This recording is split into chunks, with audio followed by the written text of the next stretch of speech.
Hi, I'm Beck. I love books and welcome back to my channel. So, the sun has come out in Scotland. It is the one sunny week of the year, which means I have briefly walked into the sun and therefore got mildly sunburned, even though I wear lots of sunscreen. So, apologies in advance for the little red beak I've got going on and for the glare. But the sun is out, which means I have more energy, which means I have been inspired to clear my shelves a little bit. For those of you who don't know, I am trying to do a challenge this year where I do not end the year with any more books than I started the year with. Now, I'm not on a shopping ban or a buying ban or anything like that. I'm just trying to curate my collection. I have over 1,200 books in my home library, which is a lot. I have a number of them, a significant number of them, that are unread or that I will never read again.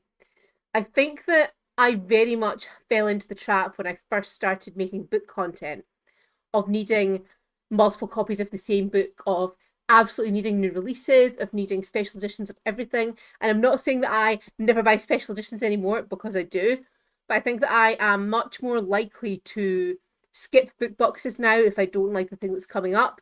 I'm much more likely to not order every series that is announced by FairyLoot, whereas for a while I just had to have it all. The FOMO was just too great. I think that the odd series that is rare at the moment might make you a little bit of profit if you want to resell it, but actually a lot of those titles are not overly titles that I am that interested in anymore, so there isn't really much of a reason to hold on to things in terms of collector's items. So for these reasons, and also because I think it would be far nicer to have a library where I loved every single book in it than to have a library where I enjoyed some of the books, but a lot of them are completely not up my street, but they're pretty. I think that would be a much more enjoyable library experience. Now, I'm too much of a fan of bright colours to do that thing where lots of beige aesthetic people do it and it looks beautiful, where they turn all their books around and they see how many they've read or unread. It wouldn't really suit my bright colour vibe, but I think that it is important that I regularly go through and pare down all of the books that I have that I'm never going to get to, because other people could be enjoying these books. So I have in my latest purge 50 books either here or there's a few that I've already sold that I'll tell you about. And I just thought it would be fun if I took you through them and told you exactly why I'm getting rid of them. I've kind of stacked them into little piles here. So I'll very briefly just flick through them.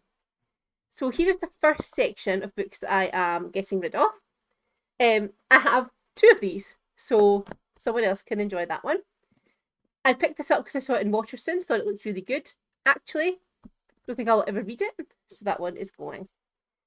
This is an absolutely stunning book, one of the best books I've ever read, so I bought a special edition copy of it, which means that this copy can go to a nice new home. I also have a copy of this. I got it when I first started making book content again, and I used to get is it called a box of stories, where it sold you you got a box of 5 random books that were sort of overspill from bookshops. This was in that. I've never reached for it. This would be much better served in the library or in my classroom or similar.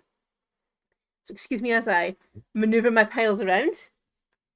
Okay, next I have The Way of Kings, the first. I think this is the first part of it, part 1 and part 2, and this is the FairyLoot special edition. I will never read any Brandon Sanderson books. I think that despite the backtrack, the damage that Brandon Sanderson has done with his opinions to the LGBT community, it's just not somebody that I would like to associate with or read books of. I think that when I bought things a few years ago, it's not even that times were different, it's just that what I did in terms of content was very different. I feel like because I very much review lots of books that are queer now, and that is my primary focus, diversity in general, I can't be having books like that on my shelf, and I would never read them anyway. So why are they there?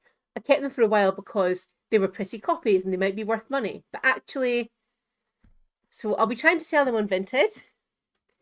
I have these books that I got in sub boxes. that again, I will never reach for these. I'll never read them. So they're ones that I'll just put up for a few pounds again on Vinted. So let me try and maneuver my piles around to show you the next stack. It is a little bit chaotic, lots of piles of books on a table, but I think it is the quickest and most efficient way to show you. You can see how uneven this is. Please don't fall. Okay, so the top books here that I'm going to unhaul, let me just reach for them a little bit. This is a fab trilogy that I was sent from the publisher. Over Emotional trilogy, lots of queer characters. These I'm not unhauling because I don't like them. I'm unhauling these because I think these would be better served in my classroom or in the library. So they're leaving my house, but they will be going somewhere else. These are not unhauling them because I don't like them. So same with Adam Silvera. These books are very popular with young people, so they'll either be going to me or a friend's library that I could be sending things to. This was a book that I was sent recently to review, A Tribute of Fire. It wasn't for me, but I think my friend would love it, so I'm going to send that to them. Now, Ren in the Holly Library is one of the romantasy books from this past year, the Fairy Loot romantasy books. And if you haven't looked at my romantasy video, you will understand why I'm unhauling a lot of romantasy books here. I tried to get rid of a few of them and narrow them down by doing a little short series called the Fairy Loot Trials, where I started with 10 books and I read the first chapter of all 10 and eliminated one, and then the second chapter of the remaining 9, etc., etc. And that was inspired by my friend Kat, who did it first on TikTok. I have eliminated Ren and the Holly Library and I have no desire to finish it. It just isn't for me. So I'll also be trying to get rid of that one. Now, this might be a bit of a controversial one, but I do have the beautiful Belladonna trilogy. I read Belladonna as an ARC, so my copy of Belladonna is actually unread. I didn't know that Belladonna was going to be the book box book the month that it was, and I'd already read it as an ARC. I didn't like it at all, but this was during my time where the FOMO was too great, and I just had to order any releases of second or third in series, whether I'd read them, whether I liked them. There was a period of a couple of years where I just had to order everything. I'm really, really trying to stop that. This year so far, I think I have been much better. If I've been excited about an anticipated release, I've put it in my calendar, and only then, if I'm excited enough to save it in my calendar, only then have I bought it. So it's time for these to go to a new home, somebody who will love them, because it isn't me. So then we have this wee box set of Akatar. It's just the first 4 books. I will never touch these books again. I don't want them on my shelves. Don't want anything to do with them. So somebody else can take them. And then we have these 2 books. This one is a signed first edition. Going to see if anybody wants these. See if I can maybe sell that one. I also don't want anything by this writer on my shelves anymore. Thank you very much. After the tweets in support, firstly in support of JKR, and secondly talking out against ace individuals. Not for me, thank you so much. So this is my last stack. It's looking a bit precarious there, so we'll just reach for the top pile. So this was an Afrofuturism book that I got in a little Afrofuturism book box. I have tried it and I can't really get on with it, so I think somebody else would like this a lot more. I have Where Shadows Meet, which is Sapphic, I believe, but I got the special edition of this, so I don't need this one anymore. Again, it's never been read, so hopefully can donate or gift it. We have A Witch in Time. I think I bought it in the works. I will never read it. It's been in my collection for a long time. If I was going to reach for it, I would have done it by now. So the last of my paperbacks here, we have Empire of the Vampire. I had the misfortune of reading this in January this year. I didn't really know that the writer was not a particularly nice person. I read it anyway before I knew that, and the book was very, very derogatory towards women and didn't love it. It felt like an entire prologue to nothing. So that one can go. Then we have Lore. I didn't hate Lore. I didn't hate Lore.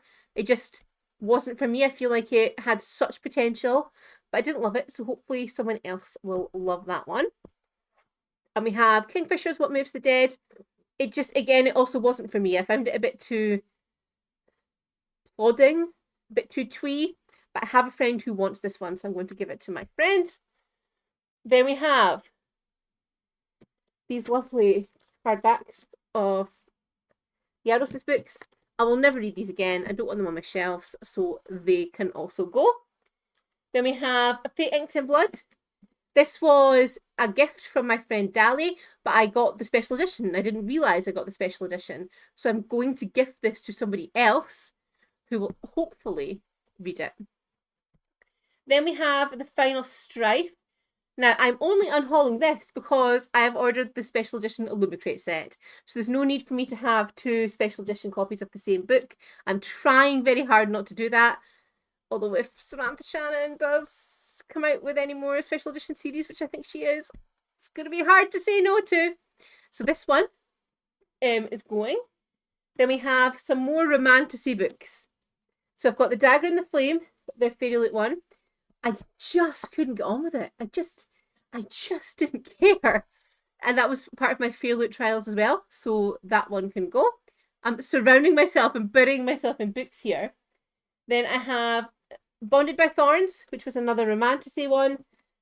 I found the writing in this the most irritating out of all the romantasy books. And then we have Curse of Blood and Wolves. It was just a bit eye-rolling. Also, not for me. And then the last one I have to show you is this Sarah J. Maas one. Again, I don't really want her on my bookshelves. I will never read this book. And that concludes all of the books that I have here. Now, books I have already sent away or sold. You know how I feel about Watermoon. Watermoon, my Illumicrate edition, I've sent to my friend Nikki, who loved it. I've also sold, just this morning, my 2 Crescent City Fairy Loot slipcase copies. I sold them on Vinted, and I sold all of my white cover Throne of Glass books as well. I felt really bad about parting with some of these, especially the gifts. But I think that if a friend gifts you a book and you outgrow the book, they're not a real friend if they don't understand that. And I wouldn't be upset if people that I had gifted books to moved on from them or gave them to other people or unhauled them, because part of the beauty of the gift of a book is the enjoyment. And if somebody isn't going to enjoy having these on their shelves or reading them, then that's kind of the beauty of the gift gone, in my opinion. So, are there any books here that you think I should abort mission, should, I don't know, backtrack on and absolutely keep or read? And also, what will I do with a lot of these books that I have unhauled? Sorry, I keep tapping on my book. It must be very, very annoying. I'll try and stop. What will I do with a lot of these books? Because some of them I'll sell on Vinted, but we don't have a car. Charity shops often here will not take books. So please tell me, what is the solution that you have if you unhaul a lot of books? I plan to continue doing this as the year goes on. I've got lots of paperback books over here that I still need to go through. That was only the back bookshelf that I went through. And the aim, as I said, is to finish the year with no more books than I started it with. But I'm not stopping shopping. So that means that I have to really, really get rid of quite a lot of books that I will not read or not enjoy. So how many books do you have in your collection? Is 1,200 too many? Should I try and pare it down a little bit more? And how often do you get rid of books? If you made it this far, thank you so much for watching. And please come back next week where I am launching something very exciting. Thanks for watching. Bye.